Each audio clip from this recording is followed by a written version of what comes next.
Chag Sameach, ce soir nous sommes ensemble pour la veillée de Hoshana Rabbah. Nous finissons les fêtes de Sukkot qui viennent clôturer finalement ces magnifiques fêtes de Tishrei, et nous avons terminé finalement le travail imparti au peuple juif, et on va en parler pendant le mois de Tishrei, et à la fin donc de cette journée d'Hoshana Rabbah, et il ne nous restera plus qu'à se réjouir ensemble avec le bon Dieu des résultats du travail d'un peuple qui pendant un mois d'intensité lumineuse aura finalement recréé le monde. Alors recréer le monde, eh bien il faut savoir que sur le rythme du fameux verset où le bon Dieu dans la Torah exprime la façon dont il bénit la terre du début de l'année jusqu'à la fin. Ene Hashem, Eretz Asher Ene Hashem Elokecha ba mireshit Hashana ad acharit shana, la terre dont les yeux de Dieu sont posés pour la bénir sur elle depuis le début de l'année jusqu'à la fin de l'année, la terre sur lesquelles les yeux de Dieu sont fixés depuis le début de l'année jusqu'à la fin de l'année, c'est bien sûr la terre d'Israël, mais par elle, et c'est aussi le cosmos, l'univers entier, la création du ciel et de la terre, qui sont donc sous le regard divin depuis le commencement de l'année jusqu'à son dernier jour. Alors, pourquoi ne pas avoir dit que Dieu bénit la terre sur laquelle les yeux de Dieu sont toujours fixés? Eretz Asher Ene Elokecha ba Tamid. Pourquoi avoir dit du début jusqu'à la fin de l'année? Eh bien, nos saints maîtres nous expliquent que le bon Dieu n'a pas prévu lors de la création du monde que le monde serait éternel. Il a créé un monde avec une certaine énergie qui doit durer en principe 1 an. Au bout d'1 an, comme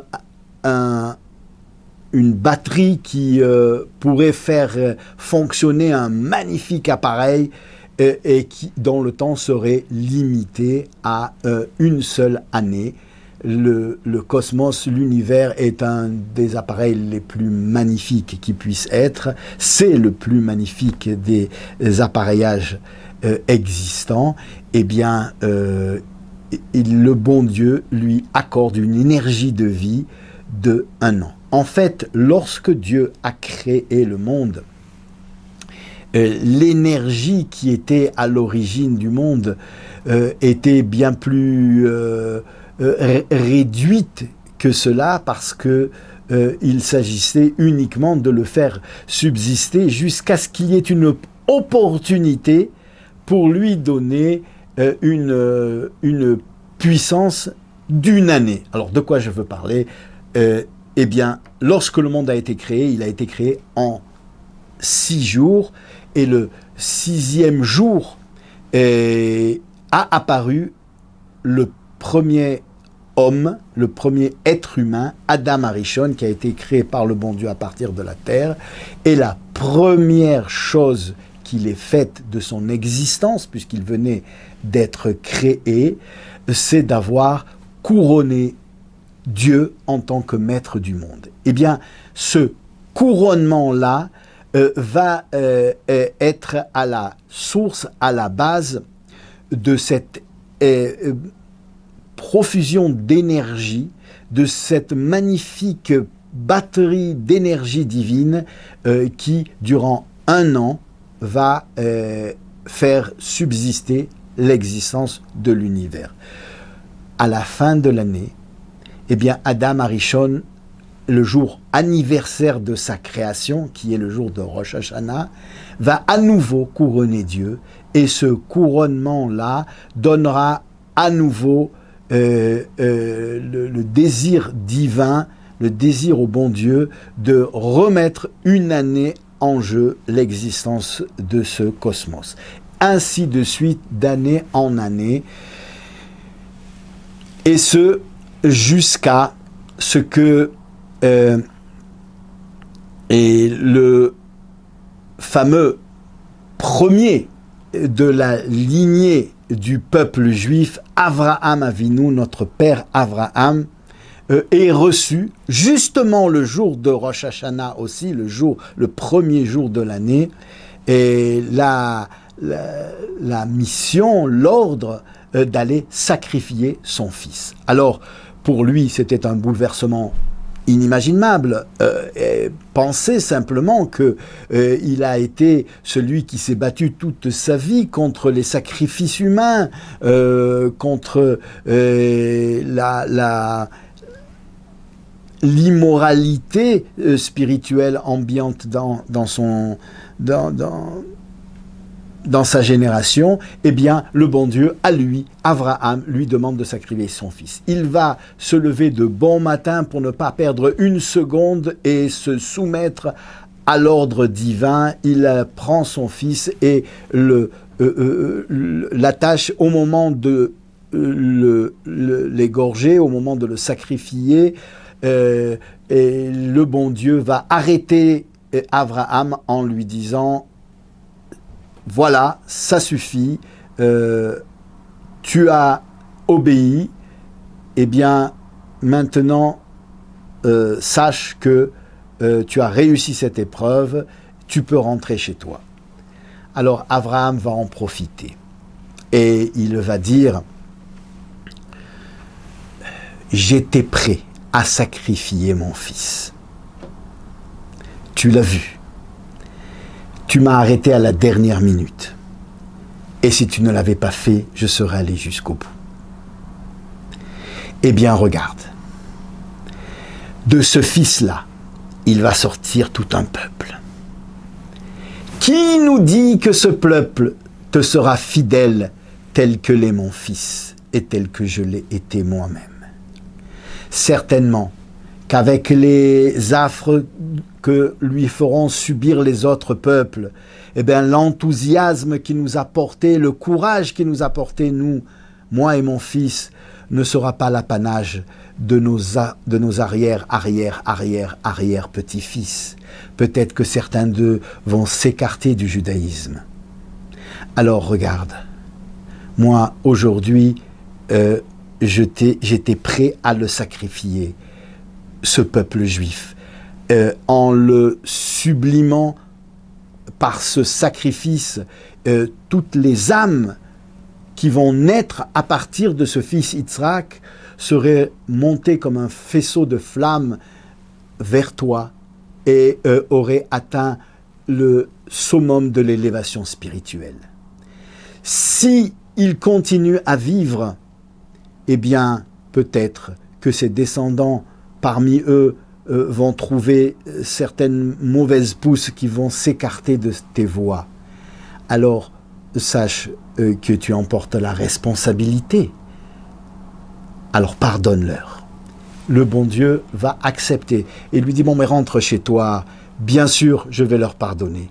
Mais Abraham ne va pas en rester là. Il dit: je veux une preuve. Et alors, à ce moment-là, il y a un bélier qui a pris ses cornes dans un buisson et du ciel, par la voix d'un ange, le bon Dieu s'exprime à Abraham et lui dit: tu vois, prends ce bélier et sacrifie-le à la place de ton fils. Vois-tu, il a 2 cornes, une petite et une plus grande.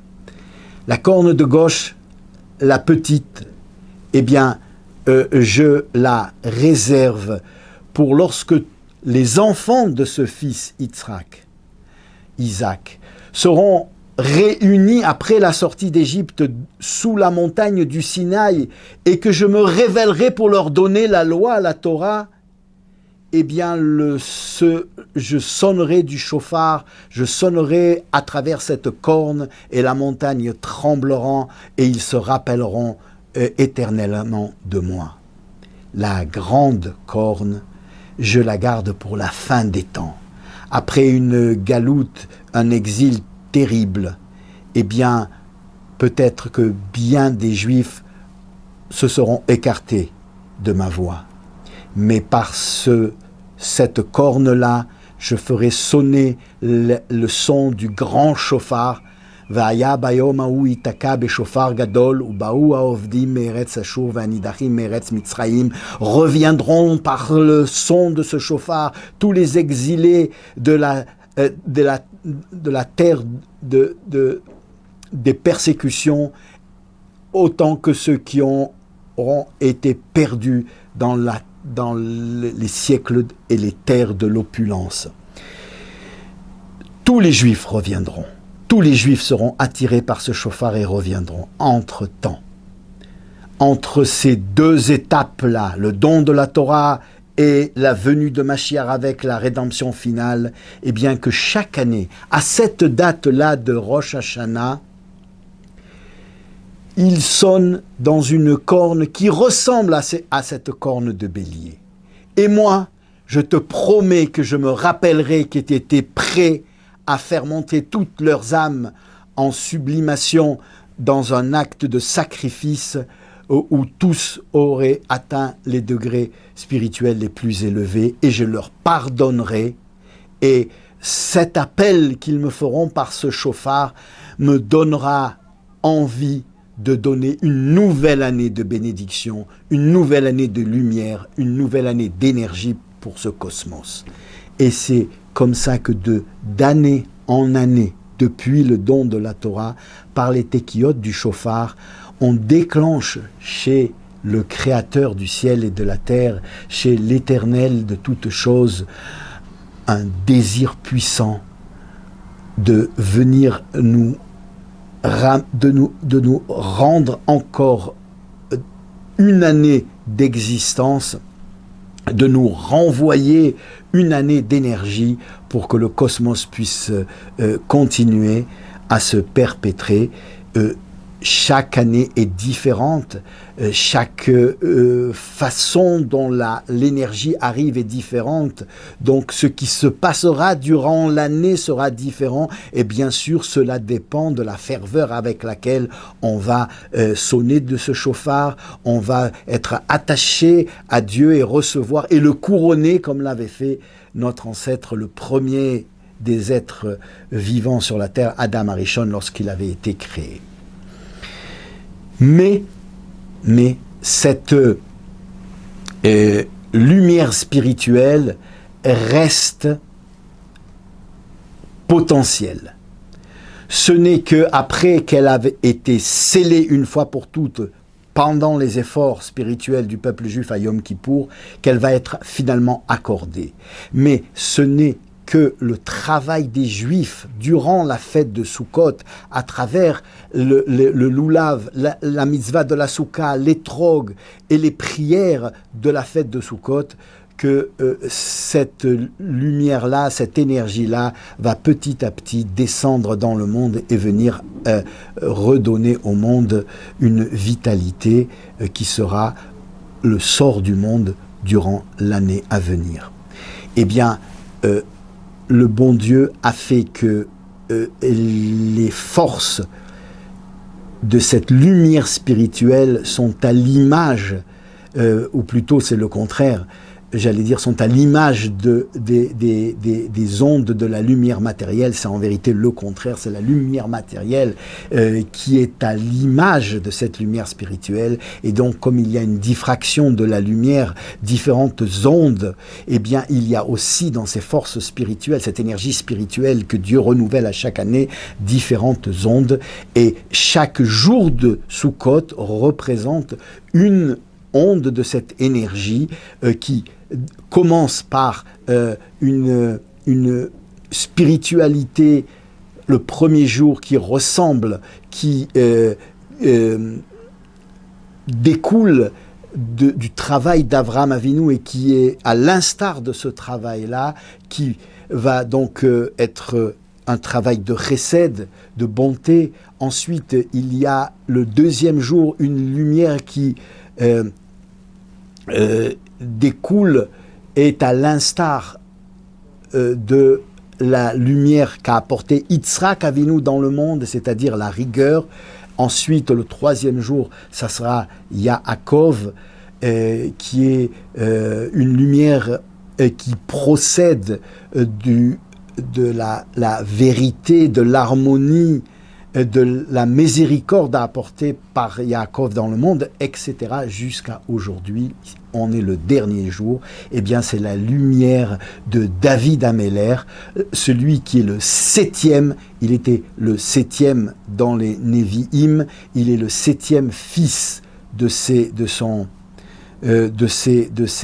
parents, et il est l'invité du septième jour, le jour de Hoshana Rabbah.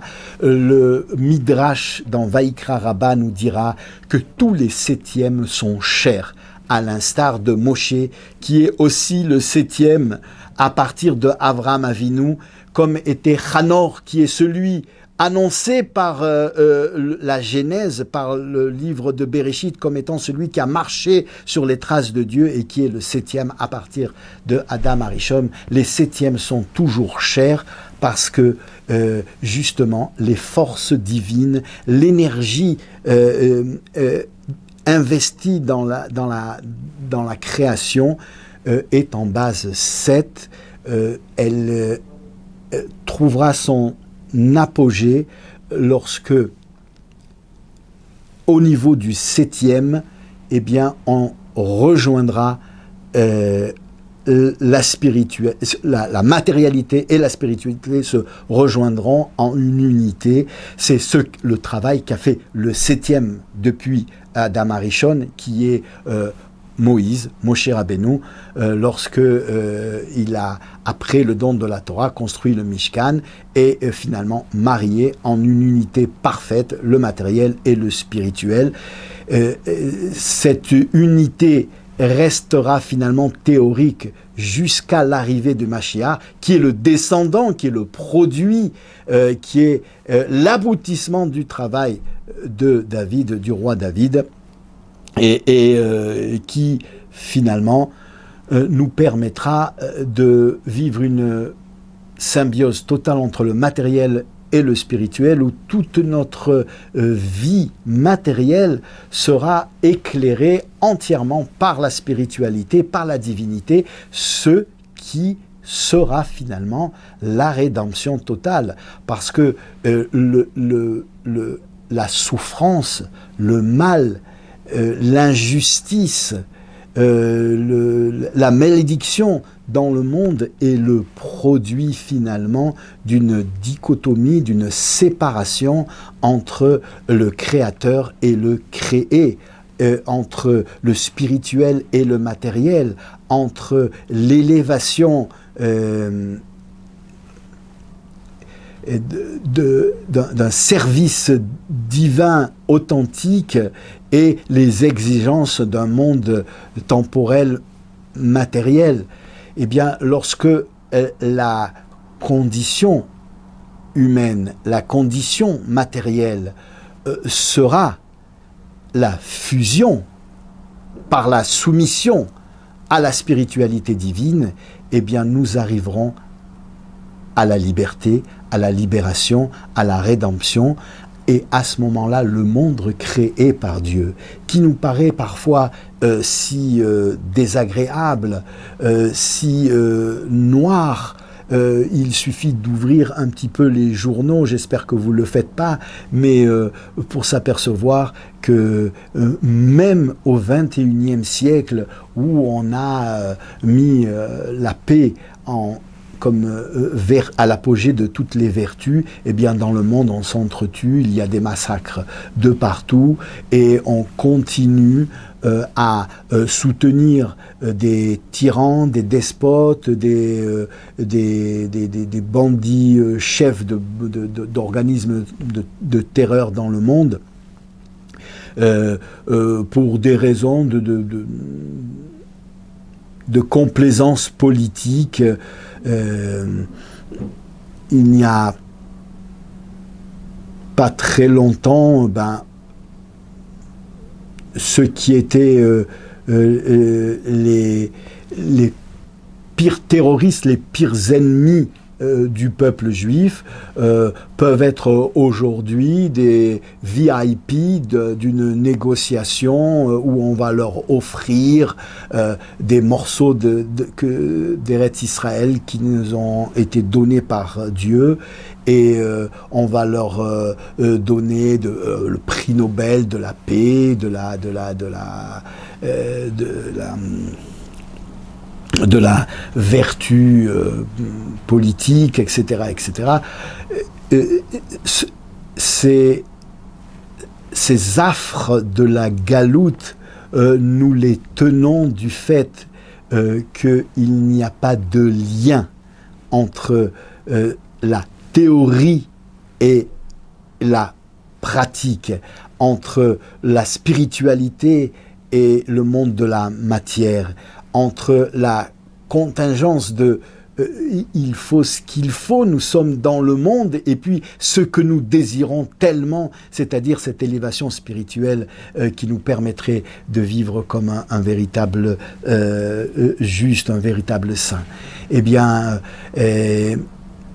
à l'instar de Moshe Rabbeinu, qui a réussi à faire descendre sur la terre ce qu'avait commencé, ce qu'avait préparé, ce qu'avait enseigné les patriarches depuis le premier, depuis notre père Abraham, eh bien le Mashiach fera descendre la vérité de la Torah dans un monde matériel et l'on comprend que c'est finalement David Améler qui en est le symbole et le père, puisqu'il a été le premier finalement à être un roi temporel, qui est un très très grand tzaddik, un prophète, un sage d'une élévation sublime et qui est d'une modestie infinie et dont le règne sera de faire triompher la vérité de la Torah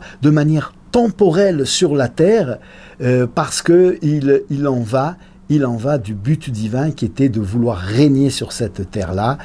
Et il est normal que le Messie, le Mashiach, en soit finalement l'apogée. Et nous sommes donc au Shana Rabbah. Nous avons terminé cette construction de l'univers qui consistait à ramener cette énergie divine qui avait disparu le dernier jour de l'année. Certains peuvent poser la question: comment se fait-il que le cosmos ait pu continuer comme si de rien n'était? Eh bien, il n'est pas impossible de voir des appareils électriques être privés de leur source d'énergie et continuer un certain temps jusqu'à ce qu'on remette l'énergie en place. Par exemple, un ventilateur, imaginez un immense ventilateur qui serait propulsé avec une très grande force électrique. Eh bien, si on enlève la prise, bien, un certain temps, il va continuer à tourner. Bien sûr, petit à petit, le mouvement va s'arrêter. Mais si on remet la prise, eh bien, le mouvement va continuer de la même manière. Le cosmos est privé de son énergie qui retourne à sa source le dernier jour de l'année, le Kaf tête du mois de Elul, mais par les Tekiyot Shofar et par la Teshuvah du peuple juif, eh bien, le cosmos reprend de l'énergie et dans l'inertie qui faisait qu'il a continué quelques heures, eh bien, il va pouvoir donner l'impression d'une continuité, mais il faut bien comprendre que non, c'est nous, par notre action, par notre ferveur pendant le mois de Kislev, qui recréons la pérennité de l'univers. Et l'on peut dire qui recréons l'univers, qui recréons la création. Alors, la façon de la créer est bien sûr échappe aux commandes du mortel. Le peuple juif va suivre les lois à la lettre. Ce qu'il y a derrière, eh bien, c'est une immense machine qui nous permet de recréer cet univers et l'aboutissement de cette création, eh bien, c'est ce jour de Hoshana Rabbah dont l'invité, c'est-à-dire la longueur d'onde de la lumière descendue dans le monde, vient boucler le système, vient terminer le système en apportant cette lumière divine de la Malchut, c'est-à-dire de la royauté, incarnée par David Améler, qui est le pouvoir temporel dans un monde matériel, d'une Torah de vérité, d'une Torah spirituellement infiniment plus élevée que toutes les contingences de cette matière, mais qui se marie avec cette matière pour la sublimer et aboutir au but de la création du monde, qui était la rédemption finale. Le bon Dieu, nous dira le Harizal, a créé le monde parce qu'il est le Tarlit Atov, le summum du bien, et que la nature du bien était de faire du bien. Eh bien, il a compris que pour faire du bien, il fallait créer une condition inférieure à lui, à laquelle il donnerait ce qu'il y a de meilleur en lui. Il a créé la condition de la matière, il y a mis l'homme dans sa condition humaine, et il lui a donné ce qu'il y a de meilleur en lui, c'est-à-dire sa sagesse, la Torah, et sa volonté, les mitzvot. Lorsque l'homme pratique la Torah et les mitzvot, eh bien, il accomplit ce mariage-là entre Dieu et la matière. Il accomplit le but de la création du monde, c'est ce qui était de nous donner ce qu'il y a de meilleur en lui, lui étant le summum du bien. Eh bien, tout ça était vrai durant la nuit des temps, mais aujourd'hui, la différence, c'est que Dieu nous a déjà accordé que nous sommes la dernière génération de cette galoute et la première de cette Géoula. Ce qui nous reste à faire, c'est à se préparer à la venue de cette rédemption, de celui qui est l'âme de David Améler. David Améler, nous disons, lorsque nous prions Dieu pour le remercier de ce qui est finalement l'aboutissement de la création du monde, avec la lune qui reprend sa place dans le ciel. Je veux parler de Birkat Alevana, qui est le symbole de la rédemption, lorsque la lune, qui est aussi Israël, comparée à Israël, qui est la petite par rapport au soleil, va devenir aussi grande que le soleil. Le soleil, c'est celui qui donne, la lune, c'est celle qui reçoit et qui reflète la lumière. Celui qui donne, c'est le bon Dieu, le Créateur. Celle qui reçoit et qui reflète la lumière, la petite, c'est la Knesset Israël. Lorsque, par son élévation spirituelle, elle s'approchera du soleil au point de faire un avec le soleil, d'être aussi grande que lui, eh bien, ça sera la rédemption. C'est pour cela que l'on fait le Birkat Alevana tous les mois lorsque la lune réapparaît. Et là, on dit la fameuse phrase « David Meler Israël Chai Vekayam ». Nous affirmons que le roi David n'est jamais mort. Il est toujours vivant et actuel, et aujourd'hui plus actuel que jamais, avec pour très bientôt la venue de Mashiach, et dans ces dernières prophéties, parce que c'était vraiment des prophéties, le rabbi de Lubavitch nous dit que d'une manière prophétique, il faut annoncer au peuple juif que la Géoula nous est accordée et qu'il ne nous reste qu'une seule chose à faire, c'est que de notre vie, servir Dieu de la manière la plus intense possible, au point que chaque mitzvah, chaque acte juif, chaque ligne de Gemara qu'on va apprendre, chaque pasouk, chaque histoire juive qu'on va écouter, eh bien, on l'écoute, on l'apprenne, on la pratique, on la vive comme une réception au Meller de Mashiach, se préparer à recevoir le roi Mashiach, faire de sa vie une immense réception pour le roi Mashiach. C'est le dernier travail qui nous reste, en attendant que très très très bientôt, puisque le Rabbi nous le promet en tant que prophétie, une prophétie positive ne peut jamais être démentie, ne peut jamais revenir en arrière, eh bien Dieu, d'une manière concrète, nous envoie le Mashiach pour nous délivrer, que ce soit le plus rapidement possible, de manière la plus concrète possible, dans la santé. Je vous souhaite à tous une bonne année qui sera celle de la Géoula, Amitit Ve'Ashlema. Amen.